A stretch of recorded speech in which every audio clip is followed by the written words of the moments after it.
Minggu lalu kita sudah mempelajari berbagai macam klasifikasi di dalam proposisi dan kita di pertemuan ini tiba di dalam tahap akhir dalam konteks logika ya. Kalau sebelumnya kan kita bicara tentang putusan, putusan atau judgement itu kan produknya adalah proposisi. Kita mengiyakan atau menegasi ya. Sebagai contoh misalkan semua mahasiswa Fakultas Hukum belajar logika. Itu artinya mengiyakan konsep mahasiswa belajar logika. Atau sebaliknya, semua mahasiswa Fakultas Hukum tidak belajar logika, berarti itu menegasi. Itu adalah proposisi dan sebelum itu juga kita sudah pelajari bahwa yang lebih mendasar dari proposisi adalah konsep atau terma ya. Nah, sampailah kita di tahap akhir bahwa untuk dapat melakukan penyimpulan, yang nanti kita lihat produknya itu adalah argumen. Ini sebetulnya satu topik yang di minggu lalu secara sepintas juga sudah kita coba ya, bahwa di dalam proposisi itu ketika kita coba kaitkan, eh, ada tiga kemungkinan kalau kita coba menghubungkan proposisi yang satu dengan proposisi yang lain. Statusnya bisa bebas, ya, dan ini terjadi nanti kita lihat di dalam proposisi konjungtif. Misalnya, semua mahasiswa Fakultas Hukum belajar logika dan menggunakan Zoom. Ada kata dan di situ yang artinya ada dua proposisi dan dua proposisi itu hubungannya bebas. Jadi nggak terkait gitu ya, bisa salah satu benar, bisa salah satu salah kan. Sedangkan ada pula proposisi ekivalensi. Ekivalensi ini artinya proposisi yang nilainya sebanding. Jadi ketika saya katakan semua mahasiswa Fakultas Hukum belajar logika, maka proposisi tersebut tuh ekivalen sebanding apabila saya katakan eh, apa tiada mahasiswa Fakultas Hukum yang tidak belajar logika. Perkataan bahwa semua mahasiswa Fakultas Hukum belajar logika dengan pernyataan bahwa tiada mahasiswa Fakultas Hukum yang tidak belajar logika itu maknanya sama saja sebetulnya kan ya. Dan itu kenapa kita sebut sebagai ekivalen, sebanding, memiliki nilai yang sama gitu. Namun nanti kita akan melihat juga ada yang kita sebut sebagai proposisi yang sifatnya perlawanan atau oposisi. Oke, nanti kita lihat ya satu persatu.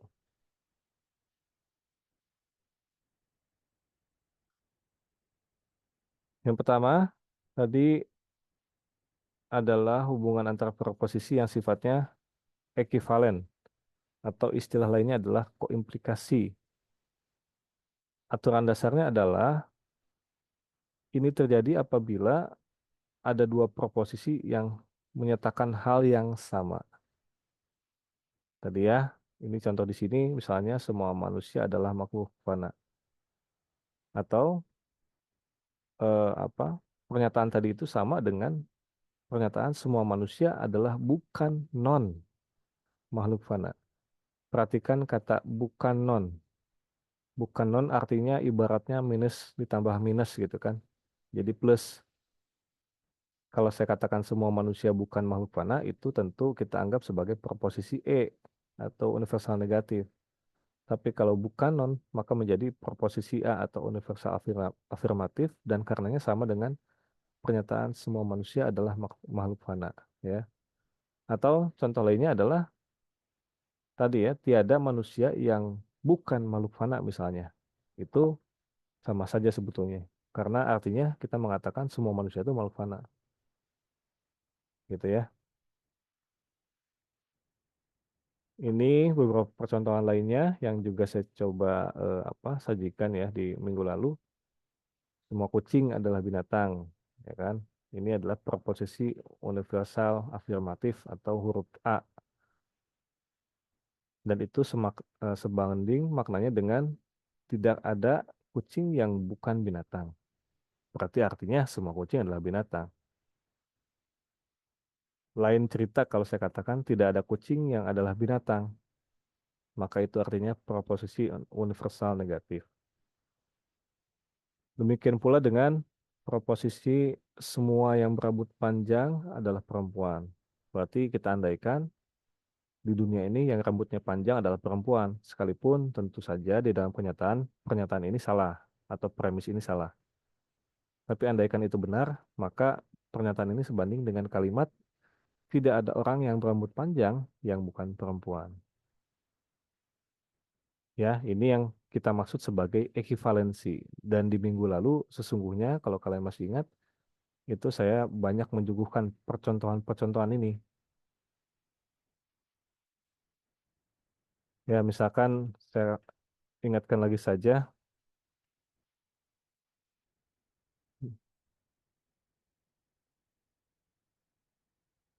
ya ini kan percontohan di bidang hukum ya. Misalnya kita ambil contoh dalam konteks proposisi universal afirmatif di bidang hukum pidana. Semua terdakwa berhak untuk dianggap tidak bersalah sebelum ada putusan pengadilan yang berkekuatan hukum tetap. Maka itu sebanding dengan pernyataan tidak ada terdakwa yang tidak berhak untuk dianggap tidak bersalah sebelum ada putusan pengadilan yang berkekuatan hukum tetap. Atau dalam konteks perdata, semua perjanjian yang dibuat secara sah itu berlaku layaknya undang-undang bagi para pihak yang membuatnya. Pernyataan itu sebanding dengan kalau ada orang bilang gitu, tidak ada perjanjian yang dibuat secara sah yang tidak berlaku sebagai undang-undang bagi para pihak yang membuatnya. Ya, ini kan percontohan ekivalensi ya, bahwa kita sesungguhnya dari satu pernyataan itu kemudian bisa menyimpulkan, bisa melakukan yang disebut dengan inferensi. Inferensi itu yaitu melahirkan satu proposisi baru yang nilainya sama, menggunakan otak kita gitu ya, bahwa oh maknanya tuh ini gitu. Nah, contoh lainnya misalkan di dalam proposisi universal negatif, tidak ada pelaku tindak pidana yang boleh dijatuhi hukuman tanpa proses peradilan. Tidak ada pelaku tindak pidana yang boleh dijatuhi hukuman itu tentu merupakan proposisi universal negatif ya. Dan itu sebanding dengan pernyataan semua pelaku tindak pidana tidak boleh dijatuhi hukuman tanpa proses peradilan. Atau dalam hukum perdata, tidak ada perjanjian yang berlaku jika dibuat tanpa memenuhi unsur objektif perjanjian. Ini tentu satu pernyataan yang betul ya, kalau kita mengingat dalam konteks hukum perdata atau hukum perjanjian, dalam syarat sah perjanjian kan, kalau misalkan unsur objektif tidak terpenuhi, maka perjanjian itu dianggap batal demi hukum. Kalau dianggap batal demi hukum, maka dianggap perjanjian itu tidak pernah ada ya. Lain halnya kalau unsur subjektif yang tidak terpenuhi. Unsur subjektif itu kan kesepakatan dan kecakapan. Kalau dua hal itu yang tidak terpenuhi, maka bukan batal demi hukum, tetapi dapat dibatalkan. Kalau dapat dibatalkan, berarti dapat tidak dibatalkan. Dan kalaupun ingin dibatalkan, itu harus ke pengadilan. Harus ada putusan. Artinya, selama proses sebelum dibatalkan, itu perjanjiannya tetap berlaku. Gitu ya. Nah, kembali lagi, ini contoh di dalam hukum perdata, tidak ada perjanjian yang berlaku jika dibuat tanpa memenuhi unsur objektif perjanjian. Pernyataan itu sama dengan semua perjanjian tidak berlaku jika dibuat tanpa memenuhi unsur objektif perjanjian. Kemudian, dalam konteks proposisi partikular afirmatif, misalnya, oh maaf, dilewat ya, sebagian binatang adalah kucing atau beberapa binatang adalah kucing. Ya, itu contohnya. Kemudian itu sama dengan pernyataan tidak semua binatang bukan kucing. Ya, kalau saya katakan tidak semua binatang adalah kucing, berarti itu mengatakan bahwa sebagian binatang adalah kucing. Ya, Ini adalah contoh proposisi partikular afirmatif. Sebaliknya, contoh proposisi partikular negatif. Beberapa binatang bukanlah kucing. Ya. Nah, ini sama, ini baru kebalikannya adalah tidak semua binatang adalah kucing. Atau sebagian perempuan tidak berambut panjang, maka itu ekivalen dengan pernyataan tidak semua yang berambut panjang adalah perempuan. Ya, ini sekali lagi percontohan hubungan proposisi yang menyatakan suatu ekivalensi. Kemudian ada pula hubungan antar proposisi yang nilainya itu bebas, yaitu jika benar salahnya suatu proposisi tidak berimplikasi pada proposisi lain. Tadi saya sudah beri contoh mengenai proposisi konjungtif. Misalkan di dalam konteks hukum pidana terdapat proposisi pelaku pencurian dijatuhi hukuman pidana penjara dan barang hasil kejahatannya disita oleh negara. Kata dan itu berarti menyatakan adanya pertama dua proposisi dan dua proposisi itu sebetulnya tidak berimplikasi pada satu dengan yang lainnya gitu. Artinya bisa jadi yang satu benar, yang satu lagi salah gitu. Nggak ada urusan deh pokoknya. Atau contoh lainnya adalah penggugat mengajukan gugatan non prestasi dan tergugat telah menandatangani perjanjian yang sah secara hukum. Ya, ini adalah percontohan lainnya. Kalau misalnya presiden mengangkat menteri berdasarkan pertimbangan politik dan DPR memiliki kewenangan memberikan persetujuan terhadap calon tertentu. Ya, ini sekalipun terkesan memiliki apa itu hubungan, tetapi ingat secara logis ketika dinyatakan pakai kata dan berarti dia meniscayakan minimal dua proposisi dan dari situ terdapat hubungan bebas sebetulnya. Artinya bisa jadi yang satu salah, yang satu benar gitu ya, dan nggak ada urusannya satu dengan yang lain. Terakhir contohnya misalnya negara A, negara Indonesia telah meratifikasi perjanjian internasional dan negara Indonesia terikat secara hukum untuk melaksanakan isi perjanjian tersebut. Ya, ini adalah contoh hubungan antar proposisi yang nilainya adalah bebas. Selain yang ekivalen dan yang bebas, ada pula hubungan perlawanan atau oposisi. Pertama, kita akan melihat konsep superimplikasi atau superalternasi. Artinya adalah jika kebenaran proposisi pertama berimplikasi pada kebenaran proposisi kedua, tetapi tidak sebaliknya. Di sini saya pertama memberikan contoh jika P benar, maka Q benar.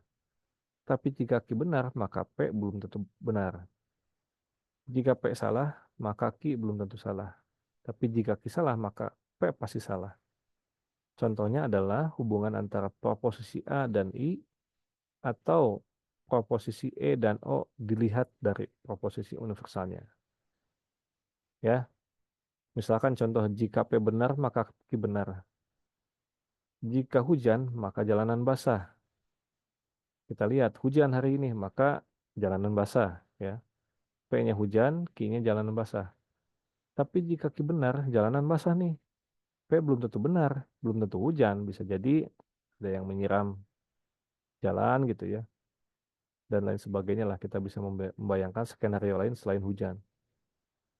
Tetapi jika P salah, jika hujan salah, maka Ki belum tentu salah, maka jalanan belum tentu kering gitu ya. Bisa jadi basah juga. Karena tadi kan bisa jadi bukan karena hujan. Tapi jika Ki salah, maka artinya jalanan nggak basah, maka P pasti salah. Maka pasti tidak hujan. Atau kita lihat di bawah deh, itu ya. Proposisi A-nya, semua warga Indonesia memiliki hak memilih dalam pemilu, misalnya. Itu sebetulnya memiliki implikasi bahwa pernyataan proposisi I, yaitu sebagian warga negara Indonesia punya hak memilih dalam pemilu, ya otomatis benar juga. Kan tadi ya kita katakan semua warga Indonesia itu punya hak memilih, maka otomatis sebagiannya pasti masuk gitu kan. Tapi nanti kita akan melihat sebaliknya tentu tentu saja tidak. Maksudnya kalau saya katakan sebagian mahasiswa FH mengikuti logika, itu kan tidak berimplikasi pada pernyataan semua mahasiswa FH ikut kelas logika ya. Tapi kalau dibalik, semua mahasiswa FH sedang mengikuti kuliah logika, maka otomatis pernyataan sebagian itu masuk secara logis ya. Atau proposisi dalam hukum perdata, semua perjanjian yang dibuat secara sah berlaku sebagai undang-undang. Maka otomatis tentu sebagiannya juga masuk gitu. Beberapa juga masuk.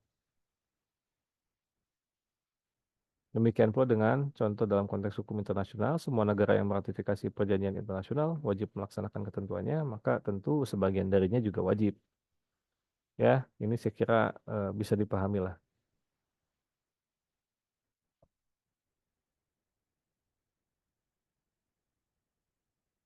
Nah, sedangkan ini ada subimplikasi atau subalternasi, itu sama dengan yang lain, cuma dilihat dari proposisi partikularnya, dibalik gitu ya. Berarti kan, tadi saya katakan, misalkan proposisi A, semua warga negara Indonesia memiliki hak memilih dalam pemilu, maka sebagian warga negara Indonesia memiliki hak memilih. Kalau kita berangkat dari proposisi I-nya, maka kita nggak bisa ngambil kesimpulan proposisi A benar gitu kan. Karena skopnya lebih kecil dari proposisi yang sifatnya universal. Ini saya kira bisa dipahami ya, tanpa perlu menguraikan kayak tadi, karena percontohannya sama saja. Terakhir, nah ini dalam hubungan antara proposisi yang sifatnya perlawanan, itu kita mengenal yang disebut dengan kontraris. Apa itu kontraris atau dalam konteks oposisi ya? Hubungan kontraris di dalam proposisi itu terjadi apabila dua proposisi itu dapat dua-duanya salah, tapi tidak dapat dua-duanya benar. Oke, itu sudah saya kasih warna bold ya, biar kalian mengingat. Dapat dua-duanya salah, tapi nggak bisa dua-duanya benar. Jika salah satu diketahui benar, maka yang lain salah. Namun, jika salah satu diketahui salah, maka yang lain belum tentu benar atau salah. Kita lihat, dan ini tercermin dari contoh proposisi A dan E. Kita lihat ya, misalkan proposisi A-nya, semua anggota DPR itu bersikap jujur dan mewakili kepentingan rakyat. Oke, semua anggota DPR bersikap jujur dan mewakili kepentingan rakyat. Andaikan itu benar. Lalu kemudian bertemu dengan pernyataan tidak ada anggota DPR yang bersikap jujur dan mewakili kepentingan rakyat. Nah, ini adalah hubungan kontraris ya, bukan kontradiksi. Nanti kita akan melihat kalau kontradiksi itu beda lagi. Ini adalah hubungan kontraris. Artinya apa? Ini dapat dua-duanya salah, ya. Bisa aja pernyataan semua anggota dewan bersikap jujur dan mewakili kepentingan rakyat itu salah, karena faktanya misalkan ya cuma sebagian, Pak, gitu kan. Kenyataannya cuma beberapa, tidak semua anggota dewan yang bersikap jujur dan mewakili kepentingan rakyat itu, misalnya. Maka kalau itu yang benar, kalau apa partikular afirmatif yang benar atau proposisi yang benar, maka kita nggak bisa menyimpulkan A benar kan. Maka katakanlah A salah, demikian pula dengan pernyataan semua anggota dewan itu bersikap tidak jujur. Tentu itu menjadi salah. Jadi dapat dua-duanya salah pernyataan ini. Namun, tidak dapat dua-duanya benar. Ya kan? Nggak mungkin kan pernyataan ini kan kontraris. Semua anggota dewan jujur dan mewakili kepentingan rakyat. Nggak mungkin itu benar, sekaligus juga semua anggota dewan bersikap tidak jujur. Ya. Jadi, rumusnya sekali lagi, jika salah satu diketahui benar, maka otomatis yang lain salah. Andaikan faktanya semua anggota dewan itu jujur. maka otomatis pernyataan semua anggota dewan tidak jujur ya, otomatis dia salah. Tapi jika salah satu diketahui salah, maka yang lain belum tentu benar atau salah. Kayak tadi, semua anggota dewan bersikap jujur. Katakanlah faktanya cuma sebagian, gitu ya. Maka otomatis itu kan salah ya, si proposisi A. Nah, maka yang lain belum tentu benar atau salah, kita nggak tahu tuh. Nggak bisa menyimpulkan. Ya, ini pokoknya hubungannya antara proposisi A dan E. Universal afirmatif dan universal negatif itu adalah hubungan kontraris. Contoh lainnya, semua pelaku kejahatan bertindak karena kehendak bebas. Maksudnya karena mereka punya free will kan. Mereka bisa memilih bisa melakukan tindak pidana atau tidak. Nah, pernyataan itu memiliki hubungan kontraris apabila dihadapkan dengan pernyataan tidak ada pelaku kejahatan yang bertindak karena kehendak bebas. Atau semua pelaku kejahatan tidak bertindak karena kehendak bebas.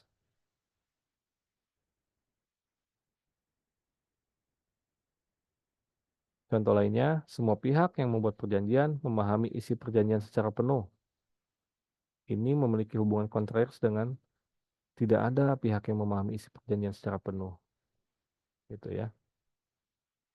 Dan terakhir, semua negara menghormati kedaulatan negara lain, misalnya dalam konteks hukum internasional, ini memiliki hubungan kontraris dengan pernyataan semua negara eh, tidak menghormati kedaulatan negara lain atau tidak ada negara yang menghormati kedaulatan negara lain.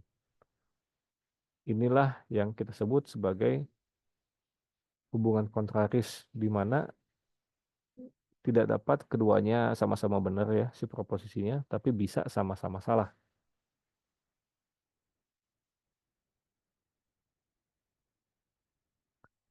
Berikutnya, oh ini langsung kebuka ya. Berikutnya, hubungan subkontraris. Hubungan subkontraris itu jika dua proposisi dapat dua-duanya benar, namun tidak dapat dua-duanya salah. Jika salah satu diketahui salah, maka yang lain benar. Namun, jika salah satu diketahui benar, maka yang lain belum tentu benar atau salah. Ya, ini adalah hubungan antara proposisi I dan O. Misalkan, proposisi ini adalah sebagian anggota dewan itu jujur dan mewakili kepentingan rakyat.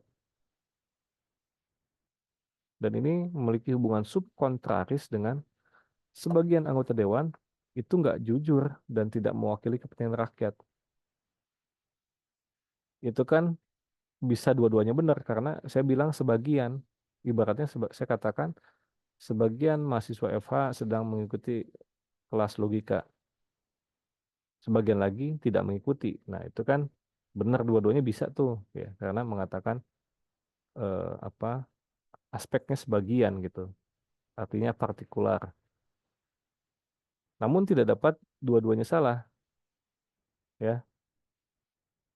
Karena pasti ada salah satu yang benar gitu kan. Namun jika salah satu diketahui benar, maka yang lain belum tentu benar atau salah ya. Ini saya kira bisa dipahami lah.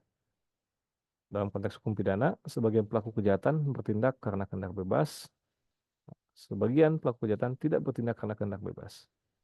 Itu setengah-setengah. Tentu yang pernyataan hukum pidana ini apa eh, mengugat intuisi kita karena sekali lagi kita jangan kaitkan dengan kenyataan di dunia real ya. Seolah-olah ada sebagian yang punya kehendak bebas, seolah tidak, sebagian lagi tidak. Walaupun faktanya memang demikian kan. Maksudnya ada pembunuh yang melakukan pembunuhan karena sengaja gitu ya, karena dia sadar dia waras. Tetapi ada pula katakanlah kriminal itu melakukan tindak pidana karena dia gila misalkan ya, dan karenanya dia nggak punya kehendak bebas. Kemudian hukum perdata misalnya sebagian pihak memahami isi perjanjian secara penuh dan sebagian pihak tidak memahami isi perjanjian secara penuh.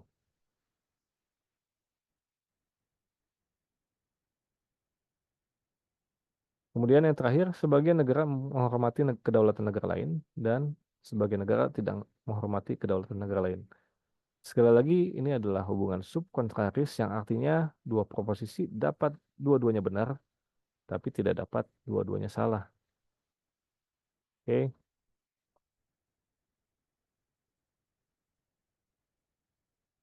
Kemudian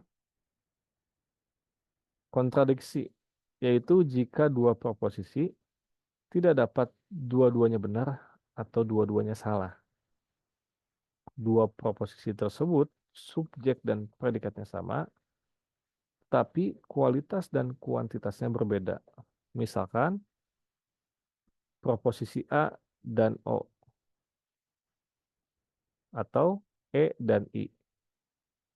A dan O atau E dan I itu kan jelas kualitas dan kuantitasnya berbeda ya. Kalau yang A kualitasnya afirmatif, O kualitasnya negatif.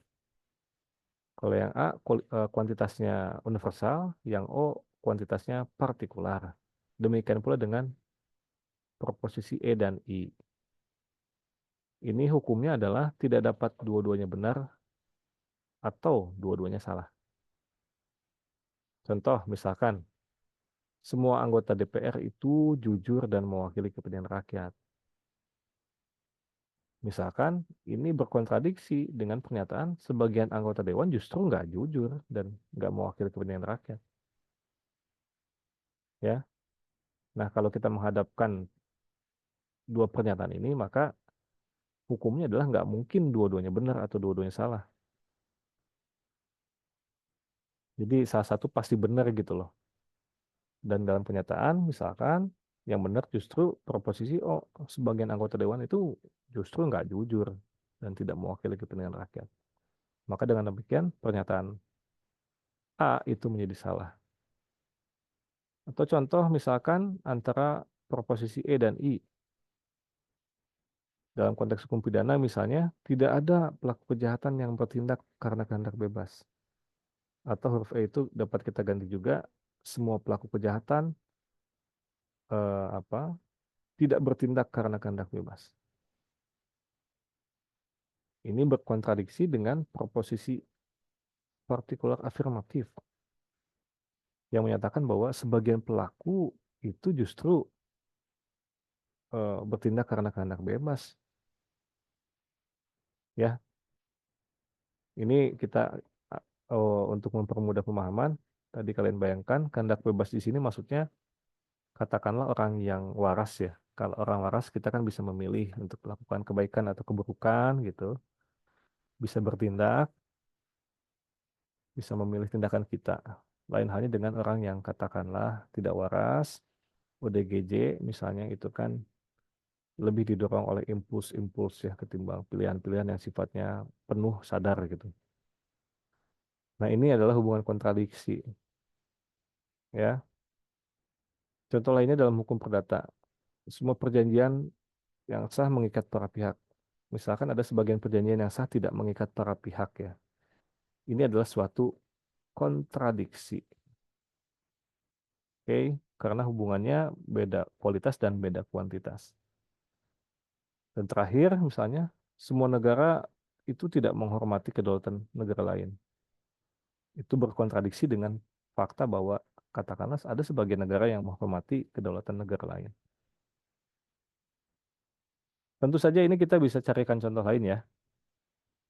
Kita bisa carikan contoh lain, misalnya pernyataan bahwa semua orang tua itu pemikirannya kolot gitu ya, pemikirannya jadul, konservatif, nggak mau memahami anak muda misalnya. Kalian punya keyakinan begitu.